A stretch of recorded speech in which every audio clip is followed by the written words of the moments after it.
Good morning friends, welcome to fascinating physics. Okay, और सब कैसे हैं? देखिए, आज हमारा 5वां लेक्चर होने जा रहा है और इसमें हम बताएंगे डायमेंशंस के बारे में। डायमेंशंस होता क्या है, डायमेंशनल फॉर्मूला क्या है, डायमेंशनल क्वांटिटी क्या है, ठीक है। और डायमेंशन, कोई भी फिजिकल क्वांटिटी का डायमेंशन निकालते कैसे हैं हम बताएंगे। लेकिन इसके बारे में आपको जानना होगा, फिजिकल क्वांटिटी के बारे में। फिजिकल क्वांटिटी क्या होता है, फंडामेंटल क्वांटिटी क्या होता है, और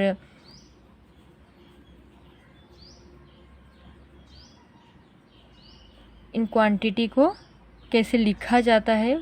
ओके, इसके लिए आपको पीछे वाला लेक्चर देखना ज़रूरी है, उसको आप देखिए। और यहाँ पे हम फिर से बता देते हैं कि फिजिकल क्वांटिटी क्या है। कोई भी क्वांटिटी जो भी हम लोग मेजर करते हैं वो सारे फिजिकल क्वांटिटी हैं। सारे क्वांटिटीज़ को हम फिजिकल क्वांटिटी कह सकते हैं।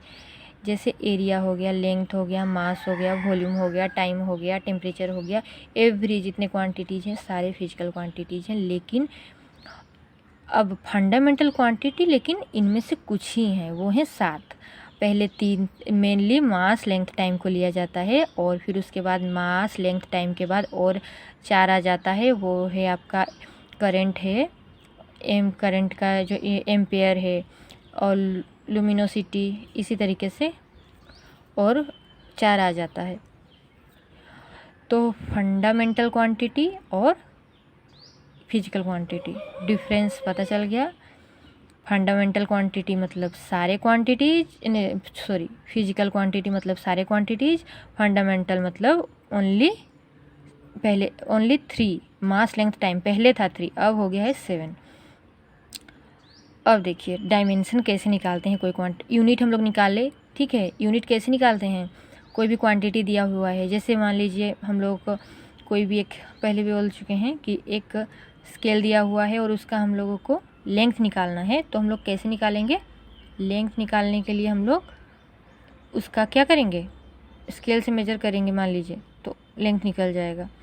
तो लेंथ का यूनिट क्या रहता है, सेंटीमीटर, मीटर, MKS में मीटर, CGS में सेंटीमीटर, और इसको L द्वारा डिनोट किया जाता है। इसका जो फंडामेंटल यूनिट है वो क्या है, L। Fundamental unit of length L, unit of length L होता है, और मास का जो यूनिट है वो होता है M, और टाइम का जो फंडामेंटल यूनिट है वो होता है T। तो फंडामेंटल यूनिट भी पता चल गया, फंडामेंटल क्वांटिटी भी पता चल गया, और फिजिकल क्वांटिटी भी पता चल गया। अब देखिए डायमेंशन।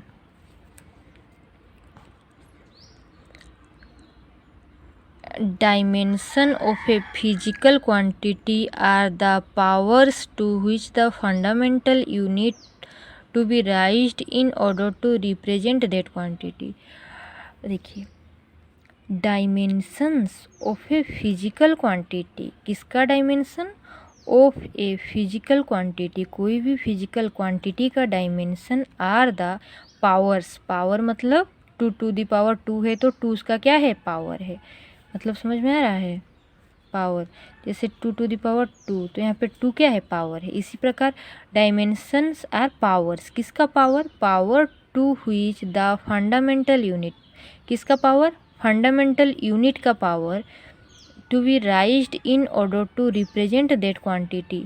जिस फिजिकल क्वांटिटी का डायमेंशन निकाल रहे हैं उसको रिप्रेजेंट करने के लिए जो भी फंडामेंटल यूनिट हम लोग यूज कर रहे हैं, मास, लेंथ, टाइम में से कोई भी फंडामेंटल यूनिट अगर हम यूज कर रहे हैं तो उसका पावर जितना होता है तो वही होता है dimension of that physical quantity. समझ में आ गया। Dimension is power of fundamental unit. Dimension है पावर, किसका, फंडामेंटल यूनिट का पावर। फंडामेंटल यूनिट किसका, उसी फिजिकल क्वांटिटी को रिप्रेजेंट करने के लिए जो भी फंडामेंटल यूनिट आता है। जैसे लेंथ को रिप्रेजेंट करने के लिए फंडामेंटल यूनिट L आता है, तो L का पावर कुछ अगर 1 है तो 1 डायमेंशन होगा किसका, लेंथ का। इसी तरीके से देखिए हम यहाँ बताते हैं example. Radius of the earth, earth का रेडियस, यहाँ पे क्या है, एक आर्थ है और एक क्या है उसका, मान लीजिए रेडियस है, तो ये क्या है, रेडियस का आर्थ। अब distance between the earth and the moon, यहाँ पे मान लीजिए अर्थ है, यहाँ पे मून है, और अर्थ और मून के बीच में जो डिस्टेंस है वो क्या है, वो भी एक क्वांटिटी है। तो वो भी कैसे मेजर होगा, लेंथ से मेजर होगा। अगर हम लोग लेंथ मेजर कर देंगे यहाँ से यहाँ का, तो क्या मेजर होगा, डिस्टेंस मेजर हो जाएगा। रेडियस कैसे मेजर होगा, जब हम लोग ये डिस्टेंस में लेंथ मेजर कर देंगे तो रेडियस आ जाएगा, किसका, अर्थ का। तो ए भी लेंथ से आया, ए भी लेंथ से आया। अब ये देखिए, हाइट ऑफ ए माउंटेन, मान लीजिए एक माउंटेन यहाँ पे है और उसका हाइट हम लोगों को निकालना है, तो हाइट कैसे आएगा, वही सेम लेंथ जब हम मेजर कर देंगे तो वो क्या दे देगा, क्वांटिटी दे देगा। कौन सा क्वांटिटी, हाइट। तो ये तीनों क्वांटिटी कहाँ से आया, लेंथ से आया। लेंथ क्या है, फंडामेंटल यूनिट, और इनका पावर क्या आ रहा है, अगर 1 आएगा तो 1 उसका डायमेंशन होगा, इस क्वांटिटी का डायमेंशन 1 हो जाएगा। अगर पावर 2 आएगा तो 2 हो जाएगा डायमेंशन। अगर इस फंडामेंटल मतलब इसका जो इसको मेजर करने के लिए जो फंडामेंटल यूनिट यूज किया है वो है लेंथ। लेंथ का जितना पावर होगा वही उसका डायमेंशन होगा। अब देखिए, dimensional formula and dimensional equation. Dimensional formula क्या है और डायमेंशनल इक्वेशन क्या है। ये है हम लोगों का डायमेंशनल फॉर्मूला, MLT, ये तीनों फंडामेंटल यूनिट हैं। पहले M को लिखा जाता है, फिर L को, फिर T को, और इनका जो भी पावर होता है ये डायमेंशन होता है किसका। अगर यहाँ पर M के ऊपर 2 है तो 2 इज़ द डायमेंशन, किसका, मास का डायमेंशन। अगर यहाँ पे 2 है तो लेंथ का डायमेंशन 2 आएगा। अगर यहाँ पर 2 है तो T का डायमेंशन 2 आएगा। अब आ गया हम लोगों का, यहाँ पे एग्जाम्पल दिया हुआ है एरिया का, जैसे लेंथ इंटू लेंथ, लेंथ का पावर 2 आ रहा है। तो यहाँ पे और एक चीज़ ध्यान दीजिएगा, देखिए। अब यहाँ पे एरिया मतलब होता है लेंथ इंटू ब्रेड्थ।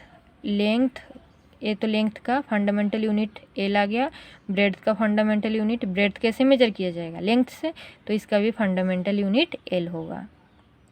अब L इंटू L क्या हो जाएगा, L स्क्वायर। अब हम लोग तो जानते हैं फॉर्मूला कैसे लिखा जाता है, पहले M फिर L फिर T। तो यहाँ पे तो केवल और केवल L का स्क्वायर आ गया, तो यहाँ पर MT नहीं लिखा जाएगा, तो गलत हो जाएगा, लिखा जाएगा। कुछ नहीं आ रहा है तो इसका मतलब 0 है। M टू द पावर 0 मतलब कुछ नहीं, 1 आ जाता है। किसी का भी पावर 0 होता है तो वो 1 आ जाता है। ये भी क्या आ गया, T to the power 0, T to the power 0 1 आ गया। यहाँ केवल और केवल L to the power square 2 बचा, तो इसी तरीके से लिखा गया। अब देखिए, ये क्या है, डायमेंशनल इक्वेशन है। एरिया इक्वल्स टू SA, इसको लिखने को डायमेंशनल इक्वेशन कहते हैं। इधर है फिजिकल क्वांटिटी, ये है उसका डायमेंशन। इधर क्वांटिटी रहेगा, फिर इक्वल रहेगा, फिर डायमेंशन रहेगा, तो ये क्या हो जाएगा, डायमेंशनल इक्वेशन। ओके, अब देखिए, determination of dimensions of A quantity. हम लोग कैसे डिटरमाइन करेंगे, किसको, डायमेंशन को, क्वांटिटी के, किसी भी क्वांटिटी के डायमेंशन को कैसे डिटरमाइन करेंगे। तो कोई भी क्वांटिटी हो, ठीक है, और उसका हम लोग डायमेंशन कैसे निकालेंगे। आप लोग क्या कहते हैं, बुक्स फॉलो करते रहिएगा, ओके, बुक्स फॉलो करना ज़रूरी है। अब देखिए, बता रहे हैं, अब dimension of A quantity, quantity का डायमेंशन कैसे निकालेंगे। पहला स्टेप, ये 4 स्टेप हैं, 4 स्टेप याद रख लीजिए, काम तमाम। पहला स्टेप क्या है, right the formula for the quantity. कोई क्वांटिटी है, मान लीजिए एरिया एक क्वांटिटी है, एरिया दिया हुआ है, तो पहले उसका फॉर्मूला लिखो। फॉर्मूला जैसे यहाँ पे लिखा गया, length into breadth, okay, length into breadth, formula लिख दिया गया। उसके बाद स्टेप 2 में क्या किया गया, कन्वर्ट। कन्वर्ट मतलब चेंज करना। ये क्या है, N है, उसके बाद V है, ओके। कन्वर्ट, कन्वर्ट मतलब चेंज करना। कन्वर्ट ऑल द क्वांटिटीज, सारे क्वांटिटी को चेंज कर दो। यहाँ पे जो जो क्वांटिटी है, ए क्वांटिटी कहा जा रहा है। कन्वर्ट ऑल द क्वांटिटीज, सारे क्वांटिटी को चेंज कर दो into fundamental quantity. Fundamental quantity mass, length, time, ये तीनों क्या है, फंडामेंटल क्वांटिटी। तो यहाँ पे लेंथ का फंडामेंटल क्वांटिटी, लेंथ का L आ जाएगा, ब्रेड्थ का भी L आ जाएगा। तो क्या आ जाएगा, दोनों एल आ गया। अब इनको कन्वर्ट कर दिया गया इस फॉर्मूला को फंडामेंटल क्वांटिटी में। अब यहाँ पे क्या किया गया, कन्वर्ट किया गया। अब देखो थर्ड स्टेप में क्या हो रहा है, तीसरे स्टेप में क्या हो रहा है, substitute M L and T, जो कि हम लोग पुट कर दिए हैं एल इंटू एल। सब्सटीट्यूट कर दो एम एल और टी के वैल्यू को, फॉर मास के लिए एम, लेंथ के लिए एल, टाइम के लिए टी। इसलिए यहाँ पे लास्ट में रेस्पेक्टिवली लिखा हुआ है, मास length and time, for mass length time respectively. Step 4 में क्या होता है, एम एल टी पुट करने के बाद collect M L and T terms, उसके बाद इसको लिख देना, एम को पहले, फिर एल को, फिर टी को, एंड फाइंड रिजल्टेंट पावर्स, और उसके पावर को मेजर करना है कि कितना पावर आ रहा है, एम का कितना आ रहा है, एल का और टी का कितना पावर आ रहा है। That power gives the dimension of that quantity. ये क्या दे रहा है, पावर, डायमेंशन दे रहा है। ओके अब देखिए एक एक करके एग्जाम्पल बता रहे हैं कि कैसे निकल रहा है यहाँ पे डायमेंशन। बहुत सारे फिजिकल क्वांटिटी हैं और इन फिजिकल क्वांटिटीज़ का डायमेंशन कैसे आ रहा है। यहाँ पे है एरिया, एरिया इक्वल्स टू क्या है, लेंथ इंटू ब्रेड्थ, लेंथ का एल, ब्रेड्थ का भी एल, और एल इंटू एल क्या हो गया, एल स्क्वायर। हम बताए हैं अगर इधर एम का कोई पावर ना आए, टी का कोई पावर ना आए तो जीरो ले लिया जाता है। एम का पावर 0, एल का स्क्वायर, टी का 0।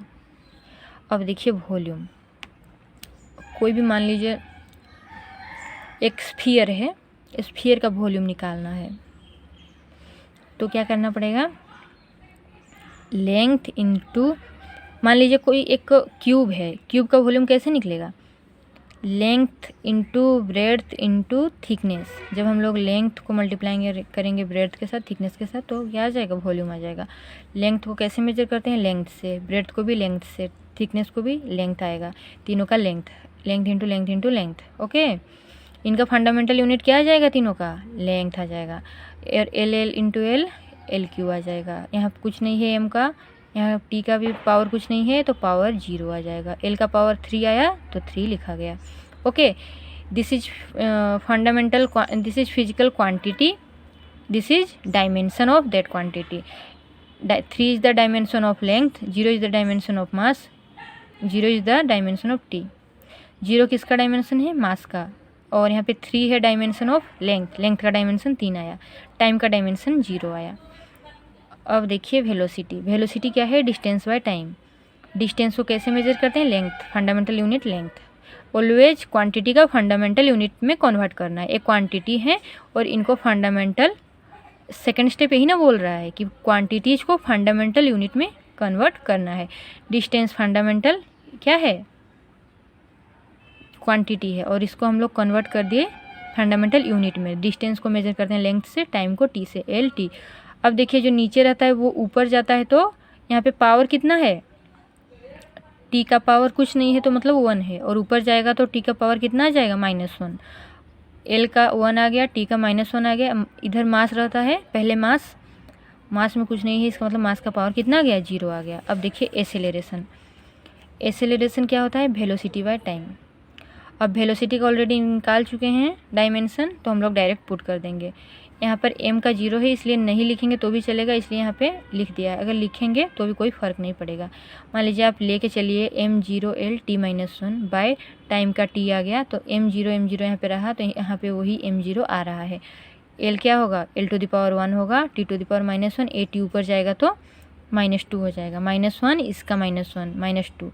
यहाँ पे क्या आ गया, m0l t-2। ये क्या है, डायमेंशन किसका, एसेलरेशन का। अब देखिए मोमेंटम, मोमेंटम क्या होता है, mass into velocity.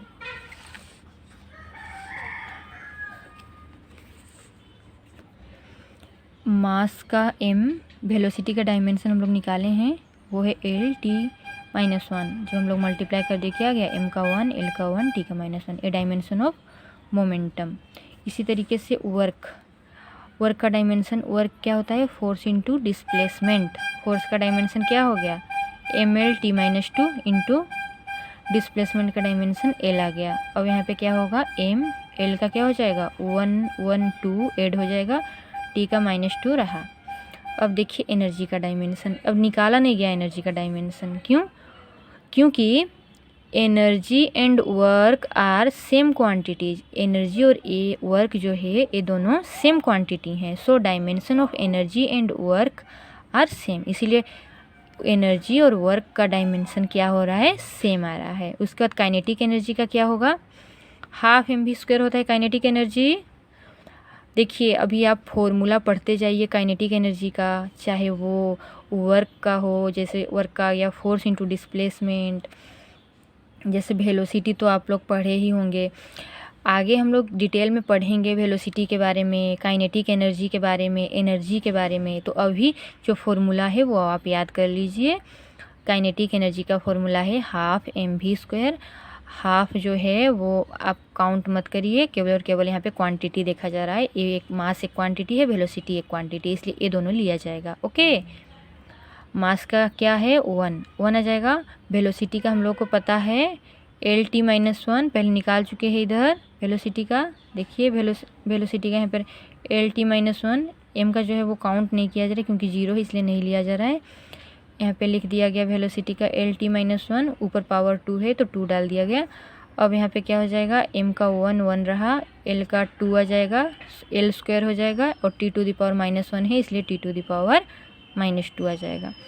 m1 l2 T-2, ये क्या है, डायमेंशन किसका, काइनेटिक एनर्जी का। इसी तरीके से चार्ज का डायमेंशन आ गया। चार्ज के डायमेंशन के केस में थोड़ा अलग है, यहाँ पे मास लेंथ टाइम नहीं लिया जा रहा है। जो 7 क्वांटिटी बोले हैं ना, जो 7 फंडामेंटल क्वांटिटी है उनमें से एक होता है करंट। आई क्या होता है, करंट। करंट का जो फंडामेंटल यूनिट है वो है एम्पेयर, ठीक है। तो यहाँ पे वो लिया जा रहा है। देखिए चार्ज क्या होता है, charge equals to I into T. I है current, current equals to charge by time, तो चार्ज इक्वल्स टू हो जाएगा करंट इंटू टाइम। तो यहाँ पे क्या आ गया, charge equals to current into time. Current का जो फंडामेंटल यूनिट है वो मास लेंथ टाइम नहीं है, वो है एम्पेयर।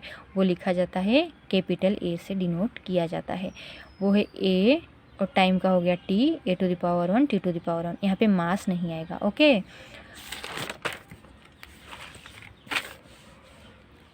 अब देखिए समझ में आ गया आप लोगों को। अगर कोई डाउट हुआ हो डायमेंशन निकालने में तो आप लोग कमेंट करिएगा क्या नहीं समझ में आया। आप लोगों ने इतने सारे क्वांटिटीज़ का डायमेंशन निकाला। अब देखिए हम होमवर्क दे रहे हैं, what are the dimensions of mass.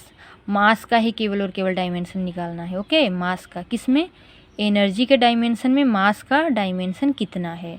Mass का डायमेंशन निकालना है किसमें, फ्रीक्वेंसी में। फ्रीक्वेंसी में मास का डायमेंशन कितना है। मोमेंट ऑफ इनर्शिया में एनर्जी पता है आपको, काइनेटिक एनर्जी ले लीजिएगा, उसमें देख लीजिएगा मास का पावर जितना है मास का डायमेंशन उतना आएगा। फ्रीक्वेंसी का फॉर्मूला होता है 1/टाइम पीरियड। 1/टाइम मतलब टी रहा, टी ऊपर चला गया T⁻⁻1। इधर मास में कुछ नहीं है तो मास का क्या आ जाएगा, पावर 0, और इधर टाइम का पावर 0 आ जाएगा। तो मास का डायमेंशन कितना, 0 आ जाएगा। और यहाँ पे मास का डायमेंशन mr² आ रहा है, मोमेंट ऑफ इनर्शिया का फॉर्मूला को कन्वर्ट कर देना। स्टेप 2 में बताया गया है कि पहले फॉर्मूला लिख लेना, ये है फॉर्मूला, उसके बाद कन्वर्ट कर देना किसमें, फंडामेंटल यूनिट में। m रहेगा मास, r है रेडियस को लेंथ में मेजर किया जाता है, तो l का स्क्वायर हो जाएगा। ओके, टाइम का कुछ नहीं है तो टाइम का 0 आ जाएगा। m का कितना आ रहा है, 1 आ रहा है, तो इसका मतलब m का जो पावर है वो 1 है। इसका मतलब डायमेंशन ऑफ मास, किसका डायमेंशन, मास का डायमेंशन यहाँ 1 आ जाएगा। तो इसी तरीके से पूरे यहाँ पे डायमेंशनल फॉर्मूला में मास का डायमेंशन निकालें। मास का पावर जितना होगा मास का डायमेंशन उतना आएगा। ओके, ये करके आइएगा आप लोग। डाउट्स हुआ तो कमेंट करिएगा, हम कर देंगे। अब देखिए uses of dimensional analysis. Uses किसका यूज, डायमेंशनल एनालिसिस। अब हम लोग डायमेंशन निकाले, पहले यूनिट निकाले फिर डायमेंशन निकाले, किसका, फिजिकल क्वांटिटी का। तो अब हम लोग इसका एनालिसिस करेंगे कि क्यों यूज किया जाता है, uses of dimensional analysis. Okay, thank you. अगर वीडियो अच्छा लगा तो प्लीज़ लाइक और सब्सक्राइब कीजिएगा। नेक्स्ट वीडियो में हम लोग आते हैं डायमेंशनल एनालिसिस के साथ। ओके।